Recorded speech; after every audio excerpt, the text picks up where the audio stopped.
अपनी शहर की सड़क देखकर अपनी और देश की स्थिति का अंदाजा मत लगाइए। कभी कभी अपनी पॉकेट को भी झांक लिया कीजिए।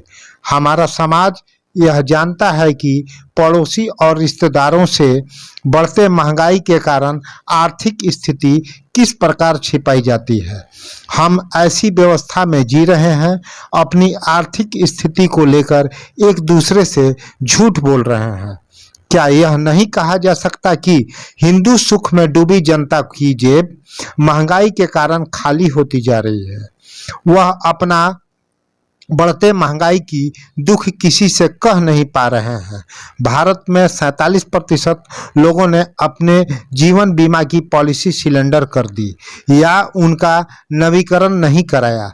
यही हाल लगभग सभी कंपनियों के पॉलिसी का है।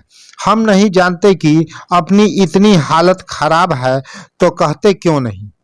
आप अपनी व्हाट्सएप ग्रुप में लिखा कीजिए कि महंगाई इतनी है कि घर का खर्चा नहीं चल पा रहा है। अब हम त्योहारों में भी बढ़ते महंगाई की मार झेल रहे हैं। बच्चों के नए कपड़े और मिठाइयाँ नहीं खरीद पा रहे हैं। हिंदू मुस्लिम नफरत के नाम पर हिंदू सुख तो मिल रहा है मगर घर नहीं चल पा रहा है। बच्चों के स्कूल फीस और दूध नहीं खरीद पा रहे हैं। बच्चों की जन्मदिन भले ही नहीं मना पा रहे हैं, फिर भी महंगाई पर चुप्पी साधने वाले अनभक्त जरूर मिल जाएंगे। ऐसे मुद्दे अब शायद महत्व रखने लगे हैं। प्रदेश के हर हिस्से से इसका व्यापक विरोध होने लगा है। रोहतास जिले के डेहरी ऑन सोन में बढ़ती हुई महंगाई को लेकर अंबेडकर चौक से कर्पूरी चौक तक मशाल जुलूस जनता दल यूनाइटेड के जिलाध्यक्ष अजय सिंह कुशवाहा के नेतृत्व में निकाला गया, जिसमें लोगों ने जमकर केंद्र सरकार के विरोध में नारेबाजी की। जुलूस में जदयू के डिहरी नगर अध्यक्ष विष्णु प्रसाद उर्फ मुन्ना कुशवाहा, जुनैद अंसारी, अरुण शर्मा आदि ने हिस्सा लिया। जुलूस में जातीय जनगणना को लेकर केंद्र सरकार की पिछड़ा विरोधी नीतियों की भी जमकर आलोचना की गई। चैनल को लाइक और सब्सक्राइब कर लें और पूरी रिपोर्ट देखें। जनता दल यूनाइटेड के जिलाध्यक्ष अजय सिंह कुशवाहा का क्या कहना है, शमशेद खां की रिपोर्ट।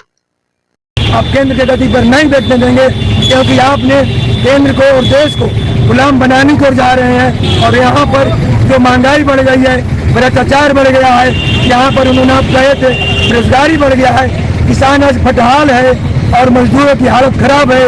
आप भोजन की सामग्री पर जिस पर गरीब लोग जीते हैं उस पर GST और टैक्स लगा दिए हैं। बताइए, यह तो अत्याचार है। इसलिए नरेंद्र मोदी को सावधान करने आए हैं कि आप सावधान हो जाइए और आने वाले दिनों में आप गद्दी छोड़ के पहले ही हट जाइए। अब आप देश की गद्दी पर रहने का अधिकार नहीं है। आप वंदे मातरम कहने का अधिकार नहीं है, देशभक्त कहने का अधिकार नहीं है। आपने तो आज़ादी की लड़ाई में आप जो है अंग्रेजों के साथ किया, क्रांतिकारियों को पकड़ाया। आपके लोग कहीं भी लड़ाई लड़ने में ये दलाली और मुखबिरी करने का काम किया है, ये गांधी जी की हत्या करने का काम किया है। जो हमारे बापू थे, सोचिए ये लोग देशभक्त कैसे हो सकते हैं, ये देशद्रोही हैं। लेकिन लंबे दिनों के अंतराल में नई पीढ़ी नहीं समझा कि मीडिया और पैसे के बल पर ये बड़ी बड़ी बातें और अब जुमलेबाजी पर ये देश की गति प्राप्त कर लिए हैं और आज देश खतरा में पड़ा हुआ है। जो इनके पहले 9 वर्ष पहले जो 12,000 प्रत्येक व्यक्ति पर कर्ज था, वो बढ़कर 1,27,000 हो गया है। सोचिए, हम विदेशी कर्ज के गुलाम हो गए हैं। हमारा देश, हमारे लोग गुलाम हो गए हैं। इसलिए मैं उस लड़ाई को, उस जंग को लड़ना चाहते हैं जो इनसे मुक्ति पावे देश, बीजेपी को हटावे, तभी हमारा देश बच सकता है। और मैं नीतीश कुमार जी जो बिहार को आज कहाँ से कहाँ पहुँचा दिए। बिहार में जो रोड है, बिजली है, शासन सुशासन है, सब कुछ है, क्या नहीं है। बिहार अन्य राज्यों की तुलना में बहुत आगे बढ़ गया है। सारी सुविधाएं बिहार को मिल रहा है। इसलिए मैं कहना चाहते हैं कि बिहार के मुख्यमंत्री नीतीश कुमार जी देश के सही प्रधानमंत्री होंगे, इंडिया गठबंधन के सही प्रधानमंत्री होंगे। और ऐसे इंजीनियर जब देश के गद्दी संभालेगा तभी देश बचा सकता है। चाय बेचने वाले के पास दिमाग नहीं है, वैज्ञानिकों के पास दिमाग है दिमाग चलाने का। चाय बेचते हैं कि ये सैटेलाइट पर अंतरियान नहीं देखते हैं, चंद्रयान 3 नहीं दे सकते हैं, ये भेज सकते हैं तो वैज्ञानिक ही भेज सकता है। इसलिए नीतीश कुमार के पास क्षमता है इनको प्रधानमंत्री बनना चाहिए। हम इनके पक्ष में हैं। आने वाले 24 के चुनाव में हम 40 सीट पर जीतेंगे और बिहार के मुख्यमंत्री नीतीश कुमार जी को देश के प्रधानमंत्री बनाकर ही दम लेंगे। यही आंदोलन चला रहे हैं। धन्यवाद।